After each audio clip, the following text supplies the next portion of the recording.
How we doing, YouTube? It's your friendly gamer SmartEntity here.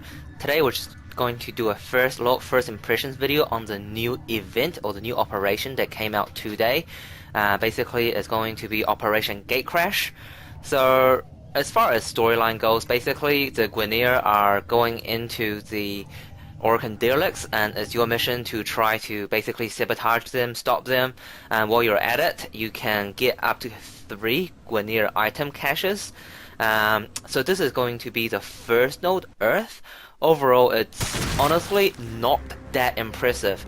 Personally, I would have preferred a game mission type, something like the aquatic event or the survival event.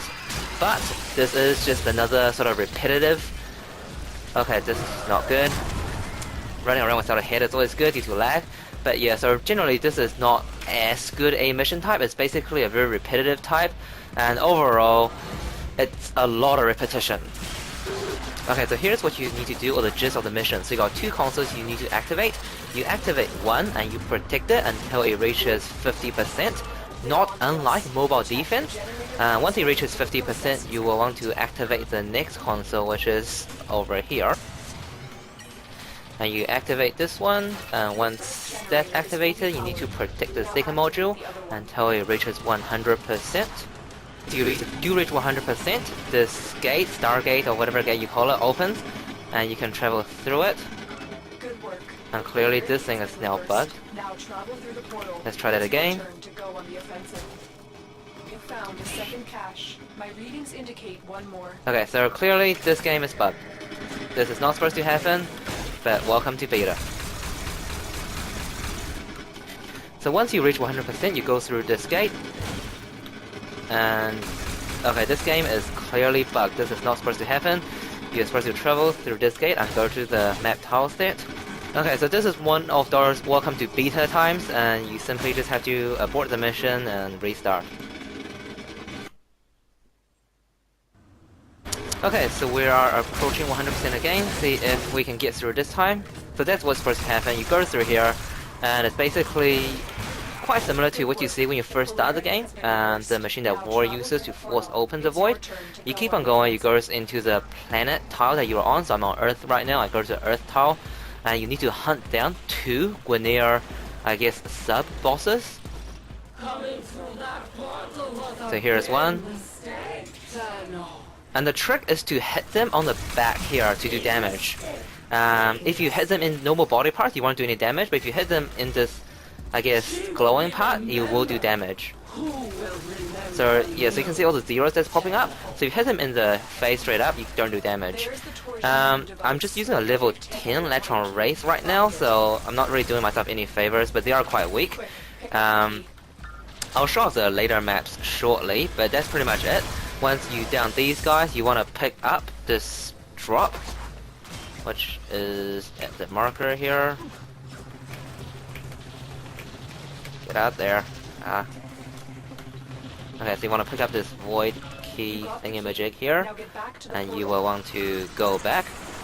By the way, guys, I wouldn't waste too much time on the supply cache or the Guinea cache crates. So far I've seen, so this is Earth, so it may change. I'll update that as I make the video.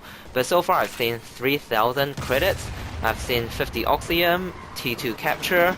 I've seen a lot of uncommon 5 fusion cores. So overall, definitely not worth your time staying here. Basically, you get 1 point per run you do, regardless of how many crates or cache crates you get. And you need to do basically 5 to unlock the next map, and then you need to do 5 more to unlock the challenge mode. Apparently the challenge mode, you don't actually get points, so I guess that's really just more for fun than anything else. Okay, too much talking, now looking at the minimap.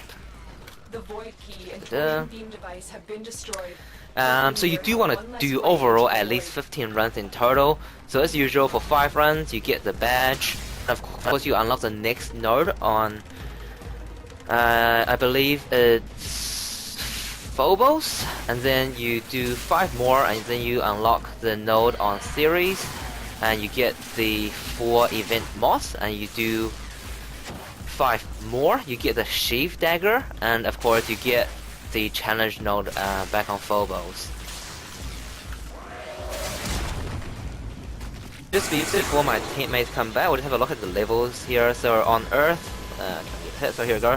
You look about level 10 to level 5. The Guerniers, Lancers I saw before, some of them were level 6, some of them were level 10, so a bit of a range, but overall, you know, even if you're just starting, you shouldn't be having too much difficulty, especially if you're in a squad. Another job well executed. Alrighty, so we're at the Phobos gate now. So I mean, one of the strategies that some people like to use, to be sure the enemies are solo live, we don't really need a strategy, but sometimes what people like to do is just basically bunker down here at this gate and just launch whatever attack you got, whatever enemy comes through, they just die. One thing when you do this I do recommend is keep someone or an eye out at some of the points, because infested can come from the back and damage the modules. So yeah, we're at Phobos now, so of course using the Phobos tile net. Enemy here are still pretty weak.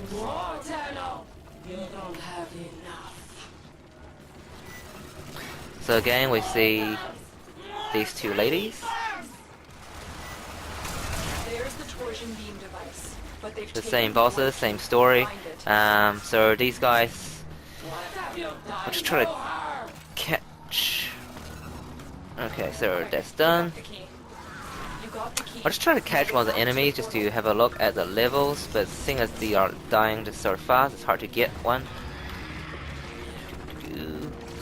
Okay,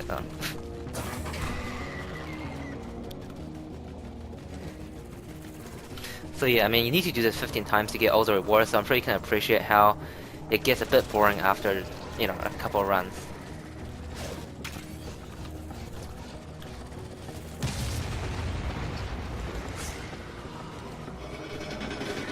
Go through the portal now.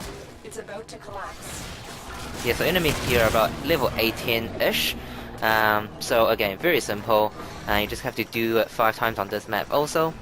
And the crates or the cache in these Phobos map doesn't seem that much better, so T1 capture, credit cache, so yeah, really not worth your time getting this cache, I would say. Okay, so after 5 runs on Phobos, you will finally have 10 points in total, and that will entitle you to the new event mods. So let's have a look at what they do exactly.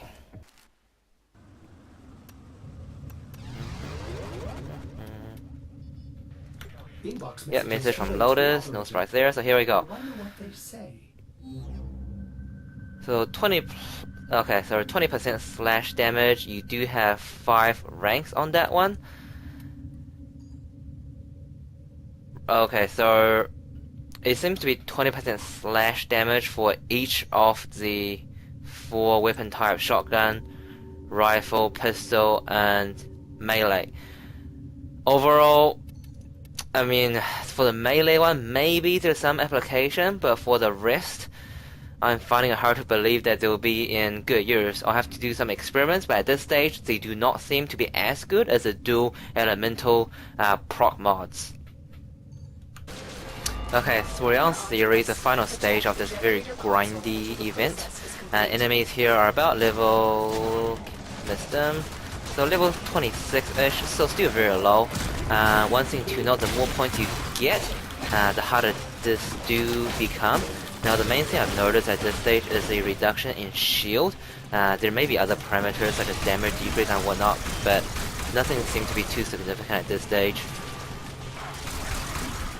Of course, afterwards there is the challenge node, and of course, you know, there's no point cap, so you keep on getting more points and it just keep on getting harder for you.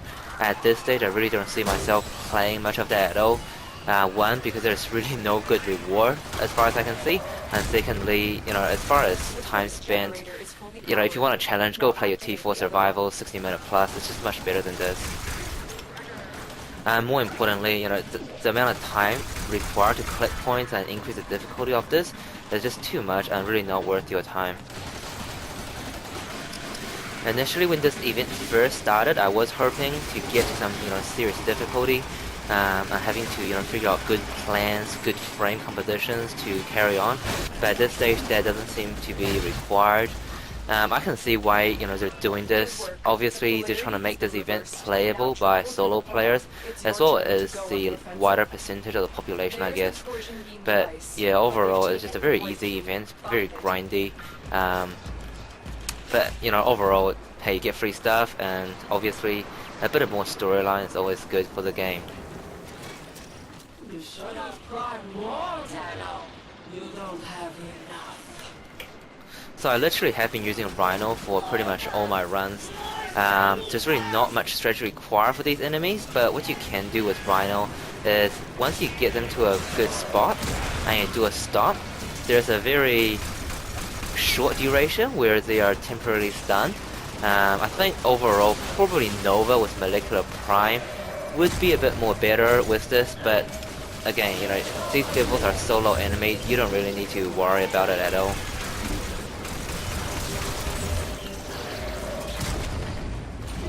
And as I say that, my level 15 Electron is just not doing the job. What have you done to her?